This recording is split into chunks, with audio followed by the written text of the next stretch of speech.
Hi, I'm SkyShark, and this episode I will be making the Daedric X from Skyrim. I also made some blueprints and patterns for this one. You can find them in the description below. It's possible the patterns will be included a few days after uploading this video. If they are not there yet, just wait a few days, they will come later. You can get all materials I will be using in this build at CosplayShop.be, so be sure to check it out. With that said, let's get right into the video. I started off by cutting out the outline of my blueprint and transferring it to the 10mm UHD-foam. For this build I'm using mostly ultra high density foam, since I wanted the whole thing to be extra sturdy. I cut out the same piece 3 times. I also made some extra room in there to fit my PVC pipe later on.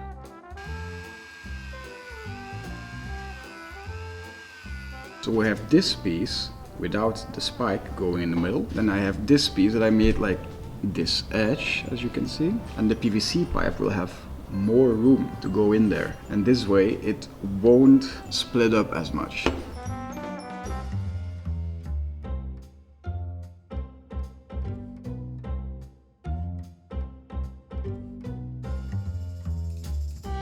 Now that I have my axe head, I drew some lines on there using my blueprint so that I know how far I can go with my Dremel. This is a very important step because I don't want to Dremel an edge where my details will go later on. Once I have my lines, I can Dremel in the edges of the blade.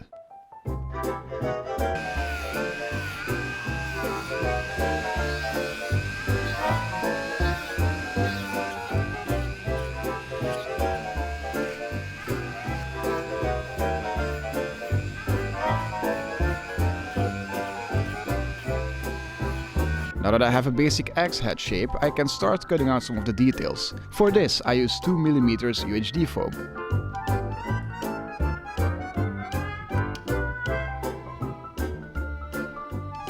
Since some details pop out a bit more than others, I sometimes cut out the same detail twice and just glue them on top of each other.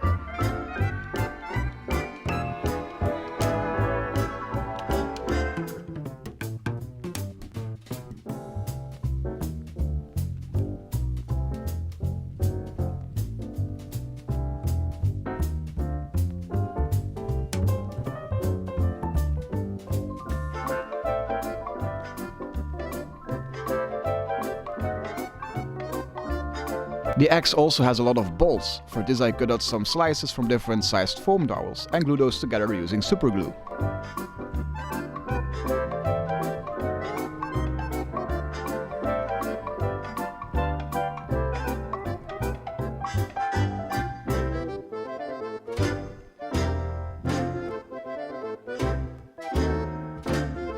I used mostly my blueprints since it's 2-dimensional, so I just had to cut out everything and put it on there. However, the PVC pipe that has to go in also has a lot of details, and this is 3D.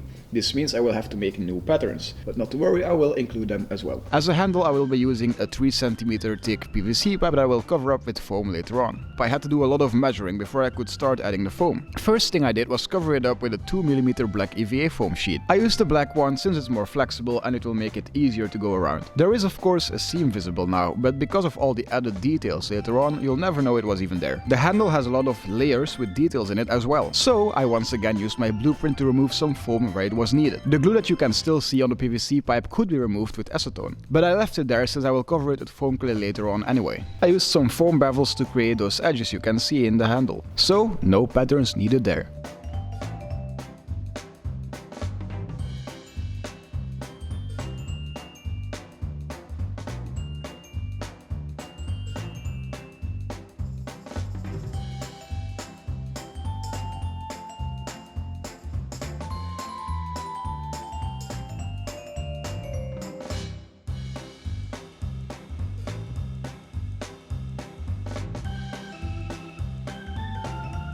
Some of the other foam details have some bolts in them as well, but this time I decided to mimic those using my Dremel, pressing it in vertically.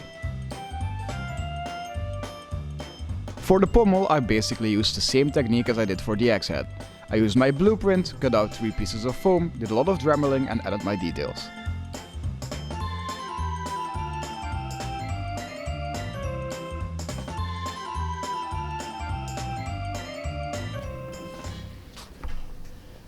Wah. I have noticed in the reference picture that there is some weird texture going on. What I'm gonna do is apply that texture using foam clay.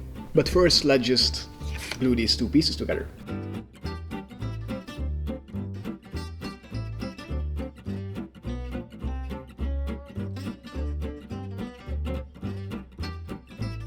I just applied it with my hands and some water. If I have foam clay on the wrong places, I can just remove it using sanding paper.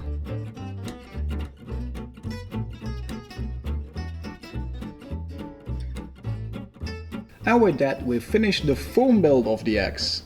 I've gotta be honest, the foam clay actually looks better than I expected. The only thing I can do now is let this dry overnight and then come back tomorrow. So the axe had time to dry overnight, and as you can see, the foam clay is dry. However, I do have some foam clay in places I just don't want it to be.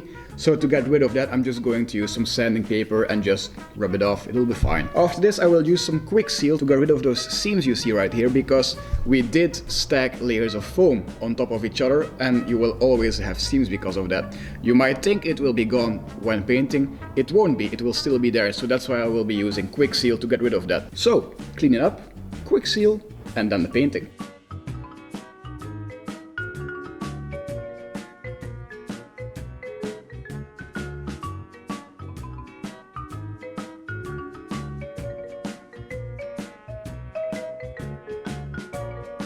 When everything was dry, I started the painting process. I mixed some black Panther cospaint and flex bond to use as a primer.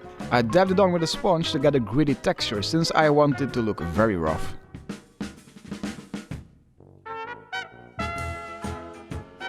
I repeated this a second time for a total of 2 layers. I also use a small brush to get the paint in the small gaps as well.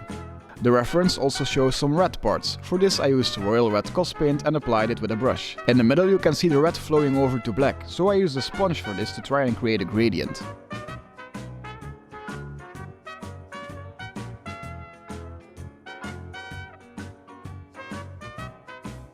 Before adding the final highlight, I gave the whole build a Satin Lukas spray coating. This makes the whole thing shine a lot more. Of course, as of now the axe looks a bit bland, so to highlight everything I dry brushed the top parts with some pure silver cospaint. Just get some paint on your brush, remove most of it with a piece of cloth or a towel, and then you can just brush over the details. This makes especially the edges pop out a lot more. I did this highlighting process on the whole build except for the monster part.